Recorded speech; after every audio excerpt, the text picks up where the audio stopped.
नमस्कार, ओम आराधना चैनल में आपका हार्दिक स्वागत है। आइए जानते हैं जीवित पुत्रिका व्रत के बारे में। वीडियो शुरू करें इससे पहले आप सभी से हाथ जोड़कर निवेदन है, प्लीज चैनल को लाइक, शेयर और सब्सक्राइब करें। हिंदू धर्म में कई त्योहार बेहद धूमधाम से मनाए जाते हैं। इन्हीं त्योहारों में से एक है जिउतिया पर्व।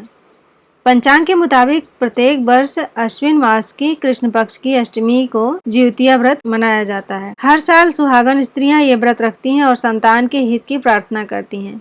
ऐसा माना जाता है कि जिउतिया व्रत करने से संतान की लंबी उम्र होती है। इस व्रत को जीवित पुत्रिका और जिउतिया व्रत भी कहा जाता है। इस साल 28 से 30 सितंबर तक मनाया जाएगा जिउतिया व्रत।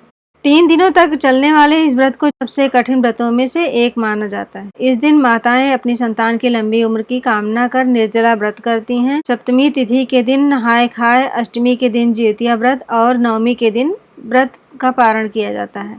नहाय खाए वाले दिन स्त्रियां सूर्यास्त के बाद कुछ नहीं खाती हैं और घर में प्याज लहसुन भी नहीं बनता है। पौराणिक मान्यताओं के अनुसार इस व्रत का महत्व महाभारत काल से जुड़ा हुआ है। कहते हैं कि उत्तरा के गर्भ में पल रहे पांडव पुत्र की रक्षा के लिए श्री कृष्ण ने अपने सभी पुण्य कर्मों से उसे पुनर्जीवित किया था। तब से ही स्त्रियां अश्विन मास के कृष्ण पक्ष की अष्टमी तिथि को निर्जला व्रत रखती हैं। कहते हैं कि इस व्रत के प्रभाव से भगवान श्री कृष्ण व्रती स्त्रियों की संतानों की रक्षा करते हैं। धार्मिक कथाओं के मुताबिक बताया जाता है कि एक विशाल पाकड़ के पेड़ पर एक चील रहती थी। उस पेड़ के नीचे एक सियारिन भी रहती थी। दोनों पक्की सहेलियां थी। दोनों ने कुछ महिलाओं को देखकर जिउतिया व्रत करने का संकल्प लिया और भगवान श्री जीउत वाहन की पूजा और व्रत करने का प्रण ले लिया।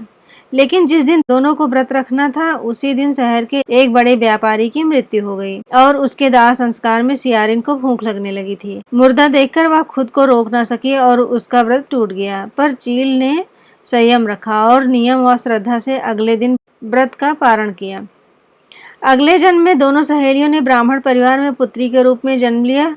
उनके पिता का नाम भास्कर था। चील बड़ी बहन बनी और सियारन छोटी बहन के रूप में जन्मी।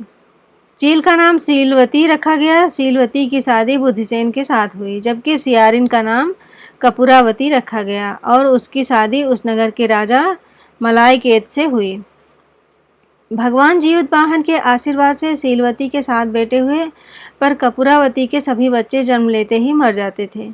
कुछ समय बाद सीलवती के 7 पुत्र बड़े हो गए और वह सभी राजा के दरबार में काम करने लगे। कपूरावती के मन में उन्हें देखकर ईर्ष्या की भावना आ गई। उसने राजा से कहकर सभी बेटों के सर कटवा दिए।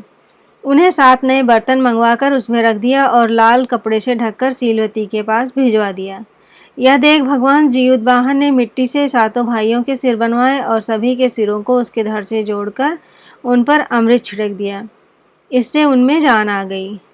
7 युवक जिंदा हो गए और घर लौट आए। जो कटे सिर रानी ने भेजे थे वह फल बन गए। दूसरी ओर रानी कपूरावती बुद्धिसेन के घर से सूचना पाने को व्याकुल थी। जब काफी देर बाद सूचना नहीं आई तो कपूरावती स्वयं बड़ी बहन के घर गई। वहां सबको जिंदा देखकर वह सन्न रह गई। जब उसे होश आया तो बहन को उसने सारी बात बताई।